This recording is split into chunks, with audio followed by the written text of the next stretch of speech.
Hello everyone, আসসালামু আলাইকুম। সবাই কেমন আছেন? আল্লাহর রহমতে আমরা সবাই ভালো আছি। আশা করি আপনারাও ভালো আছেন। পুরা বাংলাদেশে এখন বৃষ্টি হচ্ছে। কার এলাকার কি অবস্থা? আমাদের ঢাকাতে তো অনেক বৃষ্টি হচ্ছে। সারাদিন বৃষ্টি হচ্ছে। সকালে ঘুম থেকে উঠে যখন ঠান্ডা ঠান্ডা আবহাওয়া দেখলাম, তখন মন চাইলো একটা গরম গরম পাতলা খিচুড়ি রান্না করি, সবজি খিচুড়ি। এই যে এখন আমি সব কিছু রেডি করে প্রেসার কুকারে ভাতের চাল, তারপর মশাইর ডাল, 3টা বেগুন, আলু কেটে নিলাম সাথে 3টা, একটা গাজর, পরিমাণ মতো পানি দিয়ে তারপর একটা টমেটো আমি কেটে দিব সাথে। টমেটো একটা টমেটোকে আপনি 5-6 পিস করবেন, এরকমভাবে টমেটোটা কাটতে হবে। টমেটোটা দেওয়ার পরে আমি লবণ, হলুদ, মরিচ, একটু ধনিয়ার গুঁড়া, তারপর আদা, রসুন, জিরা এগুলো সব দিয়ে ভালোভাবে খুন্তি দিয়ে মিশিয়ে নিলাম। তারপর প্রেসার কুকারে মুখটা দিয়ে লাগিয়ে দিব। যখন 3-4টা শিস দিবে তখনই অফ করে দিব। অফ করে তারপর বাগার দেব। ওই কাজটা আমি অফ ক্যামেরাতে করেছি, তো বাগার দেওয়া এই জন্য আপনাদেরকে দেখাতে পারলাম না। এইটুক পর্যন্তই দেখাতে পারলাম।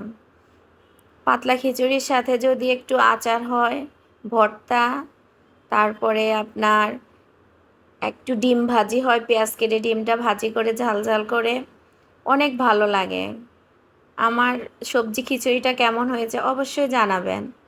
তারপর দুপুরের আয়োজনে চলে আসলাম। আজকে গরুর মাংস দিয়ে আলু দিয়ে ঝোল করব, আর সাথে ডিম ভুনা করব।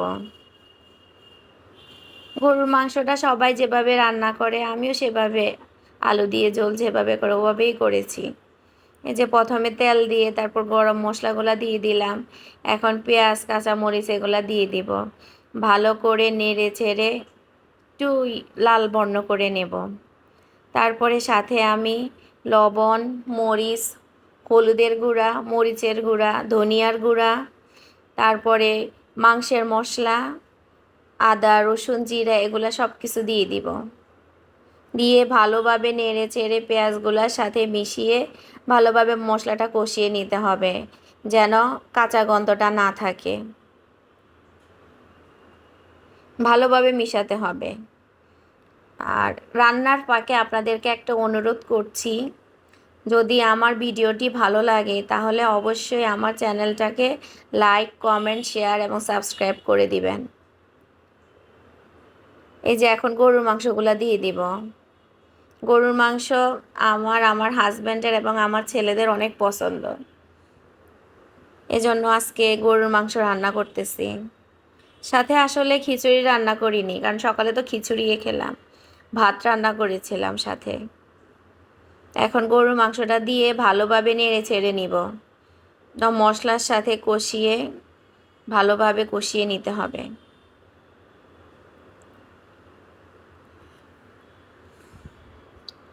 আপনাদের কি অবস্থা আমাকে জানাবেন। আজকে কে কি রান্না করেছেন তাও বলবেন আমাকে। যে এখন ডিম ভুনা করব, ডিমের জন্য কড়াই বসিয়ে দিলাম, সাথে তেল আর হলুদের গুঁড়া দিয়ে দিলাম। এখন ডিমগুলো একটু ভালোভাবে তেলের মধ্যে ভেজে নিব। ভালোভাবে একটু ভেজে যখন একটু লাল লাল বর্ণ চলে আসবে তখন উঠিয়ে আমি পেঁয়াজ দিয়ে দিব। এই যে এখন একটু নেড়ে চেড়ে নিব।